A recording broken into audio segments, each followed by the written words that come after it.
What's up, everybody? Welcome back to a hobby drive. Been quite a while since I've done one. I guess maybe since my final drive that I did. I don't really know, honestly. So, anyway, I'm actually headed to work this morning. It's kind of rainy, cool Friday morning. This morning. And I just wanted to get back to doing some hobby drives from time to time. And because it's that time of year, and what I mean by that time of year, it's the time of year where I start to spend a little more time inside, or I will start to spend a little more time inside because winter's coming, it's right around the corner, and that means that I won't be out and about as much, which means I'll be spending more time, playing with cards and things like that. So that's kind of the reason why I will get started back up again. Maybe even start doing some more streams again, things like that, because I'll be inside more on the weekends. Now, with that said, for the next few weeks, we will be with the nice fall weather, so probably not going to be quite as available and things because it's just, got to enjoy that last bit of nice weather before the end of the year. So, what has been going on with me? So I know that some people reached out and thought like, oh, I was done with collecting this, that, and whatever. When I had said that, like, I was doing the final drive, but that wasn't the actual deal. I was just, busy doing other stuff, and I was going to continue collecting. I just wasn't really going to be producing content or things like that. Also wasn't, just kind of went moderately inactive on Twitter and things like that. Just didn't, interact as much on Twitter and stuff. Just kind of like took a step back from the social aspect of the hobby. But I continued collecting on my own, in my home, privately. So, and that's what I had been doing. So, anyway, in the news on terms of like my collecting and stuff like that, I have made some changes. And the changes are something that have been, I guess, kind of a long time in the making, so to speak. I kind of felt that I was, that's what was going to end up happening. But finally, I just took the plunge, and that is, I'm not much of a modern collector anymore, and I'm now more of a vintage collector. And that's doesn't mean that I won't still like pick up some modern and stuff, but for the most part, I'm just not all that interested in modern stuff. And there are multiple reasons to why. The main one is just the I don't know. I mean, what I feel is the fleecing of people with modern, like that's one thing. And what I mean by that, I'm not talking about individuals selling. I'm talking about like the companies. I mean, it's just like keep the presses rolling, pump, pump, pump, pump, pump. And it's like every day there's a new release of some kind. It seems there is a new release every day if you count like the daily now cards and things like that, right?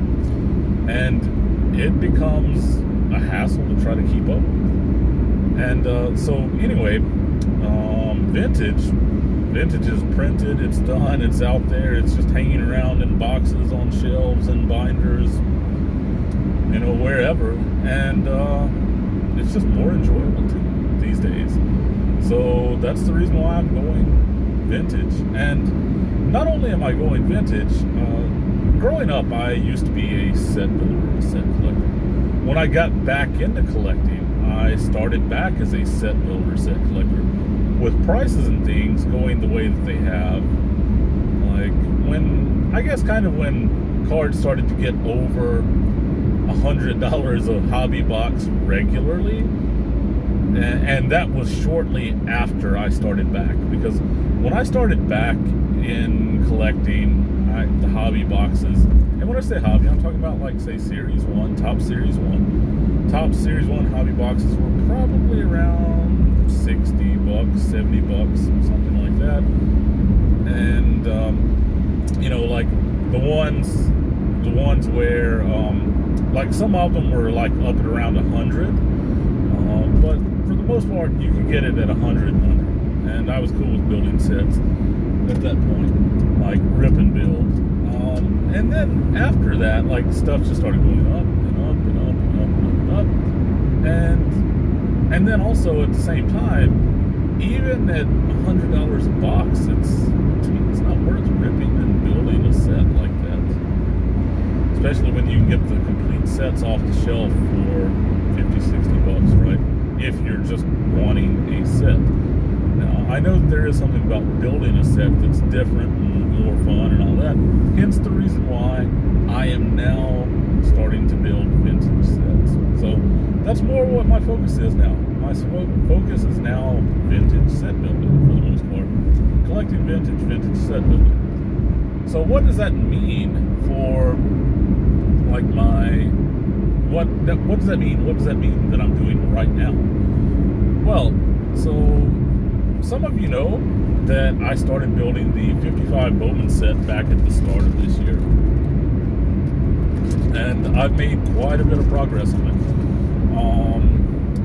For the 55 Bowman set, I'm somewhere around 70-75% done with the set. I'm down to mostly the high numbers, or the high series, which is card number 225 through 320. That's what I'm mostly down to. And they're, a little harder to find, a little more expensive, things like that. So, it's slowed down, right? But it was kind of funny. When I started building the 55 Bowman set, I seriously felt like at that point I was probably going to make a conversion to a vintage set builder sooner than later. And I did. So, and I'll talk about the 55 Bowman set some in future videos and maybe streams and stuff like that, because I'm getting to the point now to where I've amassed enough of the set that I can start to actually kind of really talk more about it. When I only had like a few cards from it, was kind of hard to talk about it because I didn't really have much to show or things like that. Now I can talk more about some of the players, some of the stories, some of the cards, things like that. In addition to that, I have started the 1934 to 36 Diamond Star set. I bought one of the St. Louis Cardinals from the set, and I looked at it, and when I did, I was just like, man, this set is awesome. It's a reasonable, like the cards are reasonably priced, because you don't have, like, you do have some expensive cards. You have a decent number of Hall of Famers in the set and all that, but it's not like, say, the Gaudis and things like that. You don't have the biggest names in the set, which makes it a reasonable set to collect. And when I'm building the set, I'm just doing the 1 through 108. I'm not like worried about the different variations based on the years and all that. Like it's just going to be a mix of everything. I'm not worried about the errors and corrections and things. So it's just going to be the 1 through 108, and I'm done. So that's kind of what I got going on with that. But in addition to that, I also decided that I'm going to build the 1968 top set. The 1968 top set, I'm oddly fond of the burlap borders. It's something that's always been kind of, appealing to me. So that's part of the reason behind me going for that set. But I think one of the biggest draws for me to build the 68 top set was the fact that I've already built the 68 Topps game set. So that's the 33 card set. I built that a year or two ago, and since then I've decided, I had even thought about it when I was building that, like, why don't I build the entire set, like the 68 Topps, regular set. And so now I finally started doing that. So I'm building 68 Topps, I'm building 55 Bowman, and I'm building 34 through 36 Diamond Stars.